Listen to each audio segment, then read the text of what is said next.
Hello, नमस्कार सबको। Sukhija tuitions में आपका स्वागत है।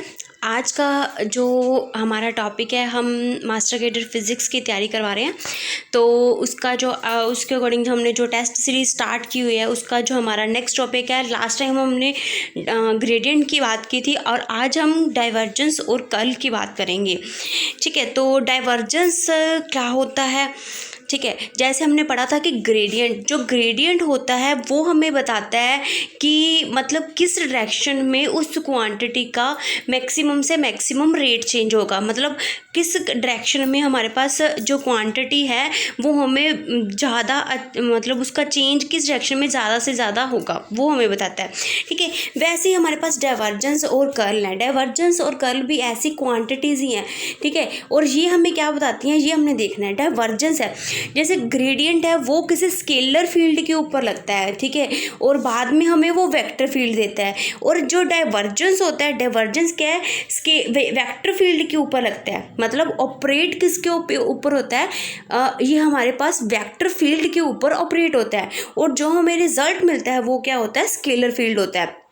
राइट ठीक है, तो हमारे पास क्या आ जाएगा, curl A by curl A x. अगर हम इसको सॉल्व करते हैं तो जैसे मान लो आपके पास ए वेक्टर है कोई, तो ए वेक्टर क्या होगा, ए एक्स आई कैप प्लस ए वाई जे कैप प्लस ए जेड के कैप। ठीक है, और अगर हम इसका डाइवर्जेंस निकालेंगे तो हमारे पास क्या आएगा, curl A x by curl x, curl A y by curl y, curl A z by curl z. ठीक है, तो ये देखो, ये है, इसमें कोई भी आई कैप जे कैप और के कैप कुछ भी नहीं आ रहा। ठीक है, तो ये एक है आपके पास स्केलर फील्ड ही हो गया।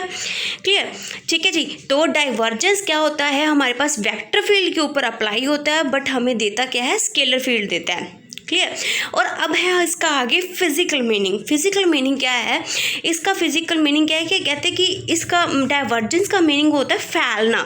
आपको पता ही है ना, अगर हम हिंदी में बात करते हैं तो डाइवर्जेंस का मतलब होता है फैल जाना। किसी भी कोई भी क्वांटिटी लेंगे उसकी बात कर रहे हैं तो वो फैल जाना। तो यहाँ पे उसका क्या है, जैसे मान लो कि आपके पास एक पाइप में से पानी आ रहा है, तो उसमें से पाइप में से जो पानी आ रहा है वो उसका कितना फ्लो है। ठीक है, पाइप में से वो मतलब जो हमारा एरिया ऑफ क्रॉस सेक्शन होता है उसमें से कितना पानी हमारे पास बाहर आएगा। ठीक है, वैसे ही इसको ये हमें क्या देता है, net outward flow of the fluid per unit volume per unit time in the region of space.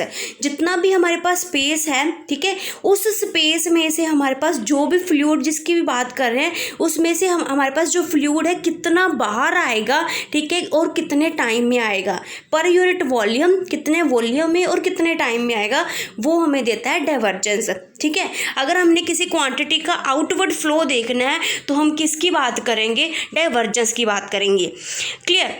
ठीक है जी। अब इसके ऊपर कुछ इंपॉर्टेंट रिजल्ट्स हैं, 3 रिजल्ट्स हैं। क्या, अगर कहते कि अगर हमारे पास डाइवर्जेंस किसी क्वांटिटी का ज़ीरो होता है, किसी फील्ड का, अगर हमारे पास या किसी क्वांटिटी का, फील्ड में से क्वांटिटी होगी ना, ठीक है, तो अगर किसी क्वांटिटी का आपके पास डाइवर्जेंस ज़ीरो होता है तो उससे हमने 3 रिजल्ट से इंपॉर्टेंट रिजल्ट्स मिलते हैं।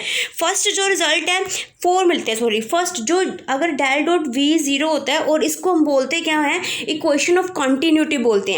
ठीक है, इक्वेशन ऑफ कॉन्टीन्यूटी बोलते हैं। Del dot v is equal to zero, इसको क्या बोलते हैं, इक्वेशन ऑफ कॉन्टीन्यूटी। याद रखना। ठीक है, अगर किसी क्वांटिटी का डाइवर्जेंस जीरो होता है तो उसको क्या बोलते हैं, इक्वेशन ऑफ कॉन्टीन्यूटी। अब इससे हमारे पास इंपॉर्टेंट रिजल्ट्स क्या देखने को मिलते हैं। फर्स्ट रिजल्ट क्या है, कहते हैं if a fluid is incompressible. Incompressible तो आपको समझ आता है, मतलब उसको हम कंप्रेस नहीं कर सकते, है ना। ठीक है, तो कहते हैं अगर आपके पास कोई भी फ्लूइड इनकम्प्रेसिबल है और उस ठीक है, तो उसका हमारे पास देयर इज नो सोर्स और नो सिंक, उसका हमारे पास कोई भी सोर्स नहीं होगा और कोई भी सिंक नहीं होगा। ठीक है, तो डेल डॉट वी, अगर किसी क्वांटिटी का हमारे पास डाइवर्जेंस ज़ीरो है तो उसका हम मीनिंग ये लेके चलते हैं कि उसका हमारे पास देयर इज़ वहाँ पे, ठीक है, जहाँ पे क्वांटिटी का जिस रीजन में, जिस स्पेस में उस क्वांटिटी का डाइवर्जेंस ज़ीरो है, वहाँ के हम मान के चलते हैं कि हमारे पास ना तो कोई सोर्स है और ना ही क्या है, कोई सिंक है एट दैट पॉइंट। क्लियर, यही हमारे पास दूसरा रिजल्ट था। थर्ड रिजल्ट क्या है हमारे पास, कहते हैं कि जो अगर हमारे पास किसी क्वांटिटी का डाइवर्जेंस ज़ीरो आता है तो उस फील्ड को क्या बोलते हैं, सोलेनोइडल बोलते हैं।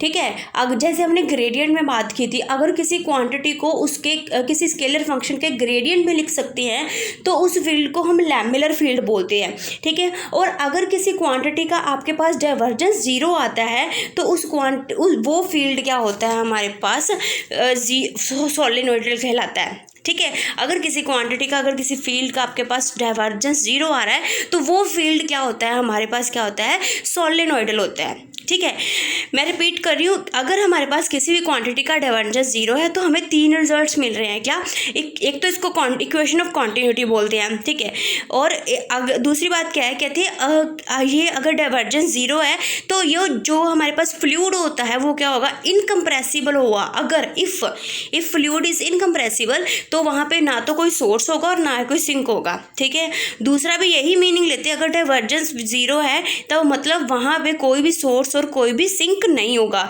और लास्ट रिजल्ट क्या है कि जो फील्ड होता है अगर डाइवर्जेंस ज़ीरो है तो वो फील्ड हमारे पास क्या होता है, सोलेनोइडल होता है। क्लियर। और अगर हमें मेन इंपॉर्टेंट क्वेश्चन क्या पूछ लेते हैं, एक तो इसका फिजिकल मीनिंग के ऊपर पूछ सकते हैं, दूसरा क्या पूछ सकते हैं कि अगर हमें बताना है कि फील्ड सोलेनोइडल है तो हमें क्या निकालना पड़ेगा, उस क्वांटिटी का पहले हमें डाइवर्जेंस निकालना पड़ेगा। अगर हमारे पास डाइवर्जेंस ज़ीरो आता है, तो वो फील्ड क्या होगा हमारे पास, सोलेनोइडल होगा। ठीक है, तो हम यस पे क्लिक कर देंगे। अगर नहीं होगा, अगर कुछ नॉन ज़ीरो वैल्यू आएगी तो हम क्या करेंगे, फिर क्या बोलेंगे कि नहीं ये फील्ड सोलेनोइडल नहीं है हमारे पास। क्लियर। अब इसके ऊपर जो डाइवर्जेंस के ऊपर कुछ रिजल्ट्स हैं, देखिए कहते हैं अगर हम किसी दो क्वांटिटीज़ हैं उसका सम है, उसके ऊपर अगर हम डाइवर्जेंस लगाते हैं तो उसका क्या रिजल्ट आएगा, क्या हो जाएगा, पहली क्वांटिटी का डाइवर्जेंस प्लस दूसरी क्वांटिटी का डाइवर्जेंस। ठीक है, आसान है ना। अगर दो क्वांटिटी से हैं, जैसे हम डिफ्रेंशिएशन करते हैं, ठीक है, दो क्वांटिटीज़ का सम, दो क्वांटिटीज़ हैं सम में है, उनका डिफ्रेंशिएशन करना है तो हम क्या करते हैं, पहली क्वांटिटी का करते हैं फिर दूसरी क्वांटिटी का डिफ्रेंशिएशन करते हैं। वैसे ही ठीक है, पहली क्वांटिटी का डाइवर्जेंस निकालेंगे प्लस दूसरी क्वांटिटी का डाइवर्जेंस। क्लियर, ये था पहला रिजल्ट। सेकेंड रिजल्ट क्या है, कहते हैं डेल डॉट फाई ए। ठीक है, ये फाई ए क्या है आपके पास, ग्रेडियंट वाला टर्म होगी, या आपके पास बोल लो कि एक ग्रेडियंट ना भी बोल लेंगे तो हम क्या कह रहे हैं कि एक ये हमारे पास क्या है, कोई नंबर है और ये क्या है हमारे पास कोई वेक्टर है। ठीक है, तो पहले क्या लगाएंगे, डेल फाई पहले फर्स्ट के ऊपर अप्लाई करेंगे, जैसे डिफ्रेंशिएशन करते हैं भी दो क्वांटिटीज मल्टीप्लिकेशन में है तो उनकी डिफ्रेंशिएशन कैसे निकालते हैं, पहली क्वांटिटी की दूसरी क्वांटिटी कांस्टेंट, फिर दूसरी क्वांटिटी की पहली क्वांटिटी कांस्टेंट। ठीक है, तो क्या करेंगे, पहले फर्स्ट क्वांटिटी की डाइवर्जेंस डॉट दूसरी क्वांटिटी प्लस पहली क्वांटिटी की डाइवर्जेंस, सॉरी फर्स्ट क्वांटिटी वैसे की वैसी और दूसरी क्वांटिटी की डाइवर्जेंस डेल डॉट ए। ठीक है, सिंपल जैसे हम डिफ्रेंशिएशन करते हैं वैसे ही ये रिजल्ट्स हैं। क्लियर। ठीक है जी, नेक्स्ट है हमारे पास ये हमने तीनों के ऊपर जो कर्ल है, डाइवर्जेंस है और ग्रेडियंट है, ये तीनों ही निकाले हैं हमने पोजीशन वेक्टर के ऊपर। ठीक है, हमने लास्ट वाले वीडियो में ग्रेडियंट में भी हमने निकाला था, जो पोजीशन वेक्टर का ग्रेडियंट निकाला था। ठीक है, अब हम पोजीशन वेक्टर का डाइवर्जेंस निकाल रहे हैं तो उसकी वैल्यू कितनी आती है, इसको आप एज इट इज़ ही याद रख लो, सीधा रिजल्ट भी पूछ लेते हैं, बहुत इंपॉर्टेंट है। कहते हैं कि अगर आपके पास कोई पोजीशन वेक्टर है आर, ठीक है, आर क्या होता है, एक्स आई कैप प्लस वाई जे कैप प्लस जेड के कैप। ठीक है, अगर हम इसका डाइवर्जेंस निकालते हैं तो उसकी वैल्यू हमारे पास क्या आती है, 3। ठीक है, और इससे भी देख लो आपको 3 अकेला एक नंबर मिल रहा है तो मतलब ये क्या, स्केलर क्वांटिटी है, स्केलर ही है ना, एक नंबर ही है, क्वांटिटी तो आ ही नहीं रही। ठीक है, तो ये हमारे पास क्या होता है, स्केलर फील्ड देता है डाइवर्जेंस।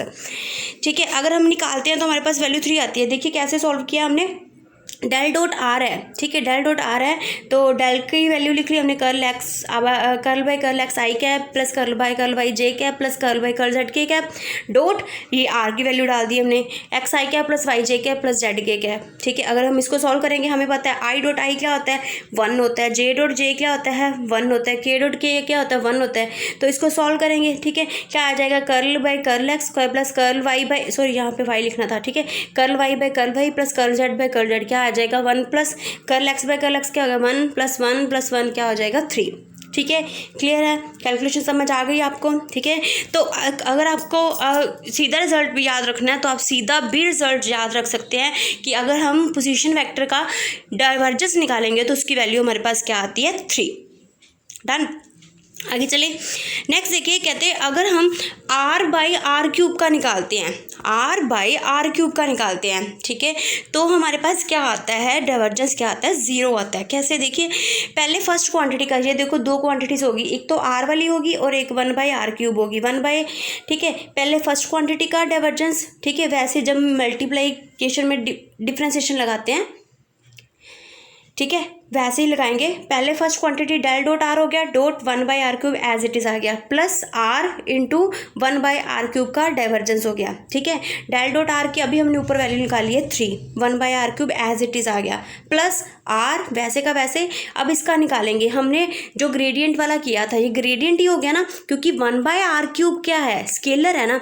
अगर स्केलर के ऊपर हम डेल ऑपरेटर अप्लाई करते हैं तो वो क्या आता है, ग्रेडियंट ही आता है ना, ठीक है। तो अप्लाई करेंगे तो हमारे पास क्या आ जाएगा, हमने फॉर्मूला किया था -nr vector minus nr vector over r की पावर n+2, यही किया था हमने, ठीक है। तो r की वैल्यू क्या आ गई, 3 + 2, ठीक है, माइनस n की वैल्यू 3 इंटू r वेक्टर, ठीक है। अब ये देखिए 3/r³ आ गया, नेक्स्ट स्टेप में प्लस r डॉट r को कर देंगे, r को r से मल्टीप्लाई करेंगे तो क्या आ जाएगा, r², ये रहा r², नीचे r की पावर क्या आ जाएगी, 5, r² को r5 से कैंसिल करेंगे तो हमारे पास क्या बच जाएगा, नीचे बच जाएगा 3/r³, तो 3/r³ माइनस 3/r³, ये कैंसिल हो गए तो हमारे पास वैल्यू क्या आ गई, 0, ठीक है जी। ये भी बहुत इंपॉर्टेंट क्वेश्चन है, इसको ध्यान से देखना कि इसका जो हमारे पास रिजल्ट आता है वो क्या आता है, डेल अगर डाइवर्जेंस लगाते हैं r/r³ पे तो हमारे पास रिजल्ट क्या आता है, 0, ठीक है। और अगर हमें पता है, अगर किसी भी क्वांटिटी का अगर हमारे पास डाइवर्जेंस 0 आता है तो हम क्या बोलते हैं कि वो फील्ड क्या है, हमारे पास सॉलिनॉइडल है। तो आप ये भी याद कर सकते हो कि r/r³ हमारे पास है जो, वो क्या है, सॉलिनॉइडल है, ठीक है जी। नेक्स्ट चले, कहते चेक, नेक्स्ट देखिए check whether the field is solenoidal, ये फील्ड दिया हुआ है हमें एक ए, ठीक है। अभी हमें बताना है कि अगर ये फील्ड सॉलिनॉइडल है या नहीं है। अगर हमें चेक करना है तो हम क्या करते हैं, सॉलिनॉइडल को चेक करना है तो क्या करते हैं, हम उस क्वांटिटी का क्या निकालते हैं, डाइवर्जेंस निकालते हैं। तो डाइवर्जेंस निकालेंगे, ठीक है, अगर 0 आया तो सॉलिनॉइडल, अगर नहीं आया तो हमारे पास क्या हो जाएगा, वो फील्ड सॉलिनॉइडल नहीं होगा, ठीक है। तो अभी हम निकालेंगे डेल डॉट ए, ठीक है, डेल की वैल्यू हमने डाली ये वाली, ठीक है, वो तो आपको पता ही है। और ये वाली वैल्यू देखो k/r² तो क्या है, हमारे पास एक वैल्यू है, एक न्यूमेरिक वैल्यू है, जैसे कांस्टेंट है, ये तो कुछ भी नहीं मैटर करेगी, ठीक है। इसको एक बार छोड़ देते हैं तो सीधा का सीधा ये लिख लेते हैं, y + k j, ठीक है। तो अभी हम निकालेंगे i डॉट आई वाला करके डॉट प्रोडक्ट लगाएंगे, ठीक है, i डॉट i1 i का i के साथ, j का j के साथ। अभी इसका इसके साथ किया तो क्या आ जाएगा, कर्ल y/कर्ल x। अब इसका इसके साथ करेंगे, ठीक है, तो क्या आ जाएगा, कर्ल x/कर्ल y, ठीक है। और k वाला तो वैसे का वैसे, इसका k का तो किसी के साथ है नहीं, ये फिर 0 ही हो जाएगा, क्योंकि यहाँ पे क्या होगा, 0 k कैप होगा, तो 0 को इसके साथ मल्टीप्लाई करेंगे, कर्ल/कर्ल z को 0 से मल्टीप्लाई करेंगे तो क्या आएगा, 0, ठीक है। तो क्या आ जाएगा हमारे पास, कर्ल y/कर्ल x की वैल्यू क्या होगी, 0, ठीक है, और कर्ल x/कर्ल y की भी वैल्यू क्या होगी, 0, ठीक है। It means del dot A क्या आ गया, 0।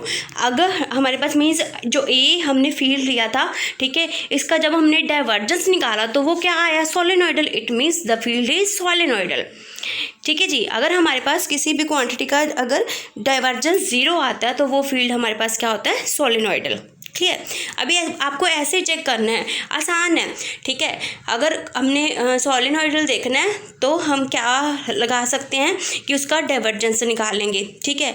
और नेक्स्ट हम बात कर रहे हैं कर्ल की, ठीक है। कर्ल क्या होता है, कर्ल में क्या है, देखो जैसे हमने ग्रेडियंट में बात की थी, ग्रेडियंट स्केलर फील्ड के ऊपर अप्लाई होता है और हमारे पास मिलता हमें वेक्टर फील्ड है, ठीक है। जो डाइवर्जेंस है, डाइवर्जेंस वेक्टर फील्ड के ऊपर अप्लाई होता है और हमें मिलता स्केलर फील्ड है। और जो कर्ल है, कर्ल वेक्टर फील्ड के ऊपर अप्लाई होता है और हमें वेक्टर ही मिलता है। इसमें क्या होती है हमारे पास, जैसे डाइवर्जेंस में हमारे पास डॉट प्रोडक्ट होती है, इसमें हमारे पास क्या होती है, क्रॉस प्रोडक्ट होती है, ठीक है। और जैसे डाइवर्जेंस हमें बताता है कि कोई भी क्वांटिटी कितना मतलब फ्लो करेगी किसी भी एरिया में से, किसी भी वॉल्यूम में से। तो और जो कर्ल है वो हमें बताता है कि जो फील्ड है उसका सर्कुलेशन या उसका रोटेशन कितना है, ठीक है। जैसे आप पानी में एक पंखा रख दो, ठीक है, तो वो कितना, जो पानी है पानी के फ्लो के ऊपर डिपेंड करेगा कि हमारे पास पंखे की जो हमारे पास स्पीड होगी वो कैसी होगी, ठीक है। तो वो रोटेशन है, जो जैसे जैसे पंखे की रोटेशन होगी वो जो हमारे पास पानी है वो उतना ही ज़्यादा, मतलब पानी को हम क्या ले रहे हैं, फील्ड ले रहे हैं, ठीक है।